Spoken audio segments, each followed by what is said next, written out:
መጽሐፈ መቃብያን ካልዕ ምዕራፍ 16 በቆረጥካቸው ጊዜ ፈጥነው ይወጣሉና በስጋህ በእግርህና በእጅህ ጥፍር በራስህም ጠጉር ያለውን እስኪ አንተ አስበው።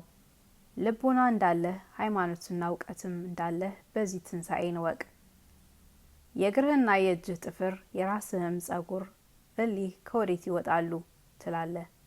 ከሞትህ በኋላ እንድትነሳ አንተ ታውቅ ዘንድ በሌላ ስጋ ያይደለ በአንተ ስጋ የሚደረግ መነሳትን እንድታውቅ ይወጡ ዘንድ እግዚአብሔር ያዘጋጀው አይደለምን?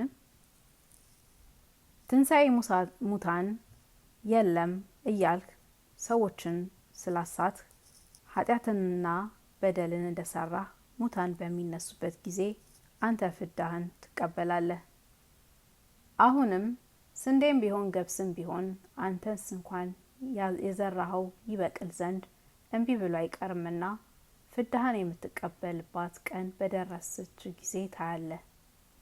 ዳግመኛም አንተ የተከልከው ተክል አልበቅልም አይልም።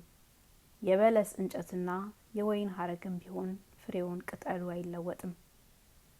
ወይን ብትተክል በለስ ይሆን ዘንድ አይለወጥም። በለስም ብትተክል ወይን ይሆን ዘንድ አይለወጥም።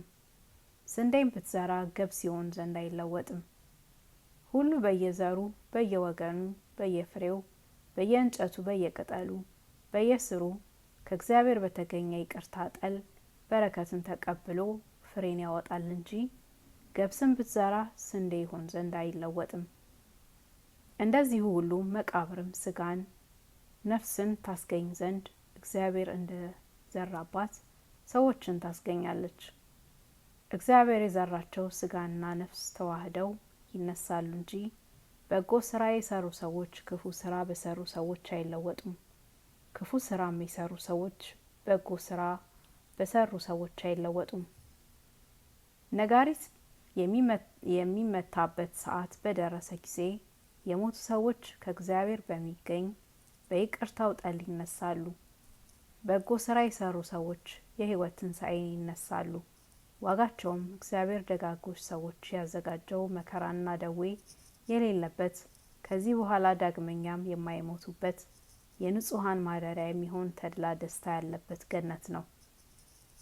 ክፉ ስራ የሰሩ ሰዎች ግን የቁርጥ ፍርድ መነሳትን ተነስተው ካሳታቸው ከዲያብሎስ ጋራ ክፉዎች ከሆኑ ከአዳም ልጆች ሁሉ አንድ ሰው እንኳን ይድን ዘንድ ከማይወዱ ከሰራዊቶቹ ከአጋንንትም ጋራ የጨለማ ዳርቻ ወደ ሆነ ጥርስ ማፏጨትና ለቅሶ ወዳለበት ቸርነትና ይቅርታ ወደሌለበት እስከ ዘላለምም ድረስ መውጫ ወደሌለበት ለዘላለሙ ከሲኦል በታች ወዳለ ወደ ገነትም ይወርዳሉ።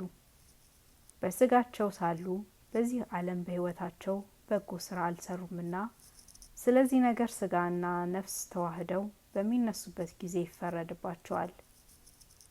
እግዚአብሔር የተአምራቱን ብዛት አንድነት የሚያሳይበት የስጋና የነፍስን መነሳት ለሚያምኑ ሰዎች ለማያምኑ ሰዎች ወዮላቸው። ሁሉም አንዱም እንደ ስራው እንደ እጁም ድካም ዋጋውን ይቀበላል።